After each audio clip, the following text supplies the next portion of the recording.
Selamat siang, perkenalkan nama saya Pertiwi Sitohang, NPM 19140118. Baik, di sini saya akan mempresentasikan makalah saya yang berjudul Konsep Bangun Datar. Pertama, saya akan menjelaskan apa itu pengertian bangun datar.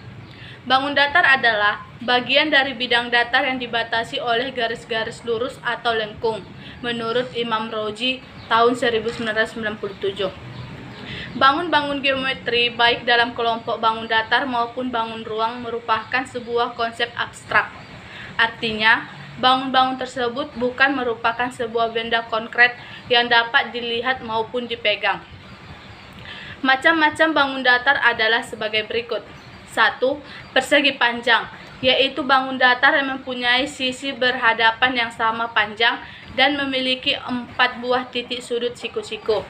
Yang kedua, persegi, yaitu persegi panjang yang semua sisinya sama panjang. Yang ketiga, segitiga, yaitu bangun datar yang terbentuk oleh 3 buah titik yang tidak segaris. Macam-macamnya segitiga sama sisi, segitiga sama kaki, segitiga siku-siku, segitiga sembarang. Yang keempat, jajar genjang. Jajar genjang yaitu segi 4 yang sisinya sepasang-sepasang sama panjang dan sejajar. Kelima, trapesium. Trapesium yaitu segi 4 yang memiliki tepat sepasang sisi yang sejajar. Keenam, layang-layang. Layang-layang yaitu segi 4 yang salah satu diagonalnya memotong tegak lurus sumbu diagonal lainnya. 7, belah ketupat. Belah ketupat yaitu segi 4 yang semua sisinya sama panjang dan kedua diagonalnya saling berpotongan tegak lurus. 8, lingkaran. Lingkaran yaitu bangun datar yang terbentuk dari himpunan semua titik persekitaran yang mengelilingi suatu titik asal dengan jarak yang sama. Jarak tersebut biasa dinamakan R atau radius atau jari-jari.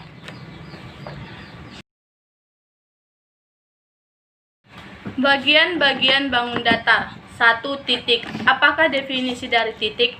Secara matematika, definisi titik adalah sesuatu yang tidak mempunyai bagian sama sekali, tidak berbentuk dan tidak mempunyai ukuran. Titik adalah bagian terkecil dari suatu objek geometri yang menempati suatu tempat yang tidak memiliki ukuran panjang, lebar, serta tinggi. 2. Garis. Ada 3 jenis garis yang harus sobat pahami, yaitu garis, ruas garis, dan sinar garis. Garis-garis adalah himpunan dari titik-titik yang mempunyai panjang tak terhingga, tidak memiliki lebar atau ketebalan. Sebuah garis AB melalui 2 buah titik A dan B dapat digambar sebuah garis AB dan ditulis AB.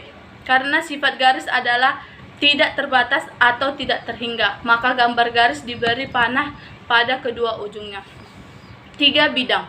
Bidang adalah permukaan rata-rata yang meluas ke segala arah, tak terbatas dan tidak memiliki ketebalan.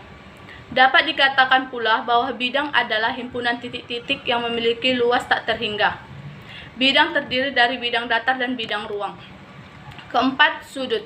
Sudut dibentuk oleh 2 garis lurus yang berpotongan pada satu titik yang sisi-sisinya bersekutu pada salah satu ujungnya.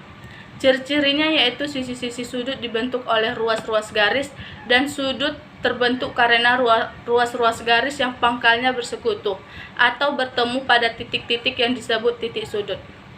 Yang kelima, segi banyak. Segi banyak atau poligon adalah bangun datar tertutup yang seluruh sisinya dibatasi oleh garis. Bangun datar dalam matematika disebut sebagai bangun geometri. Dari pengertian segi banyak tersebut, berilah tanda checklist pada bangun segi banyak dan tanda kali pada bangun yang bukan segi banyak. B. Metode eksampel dan non-eksampel.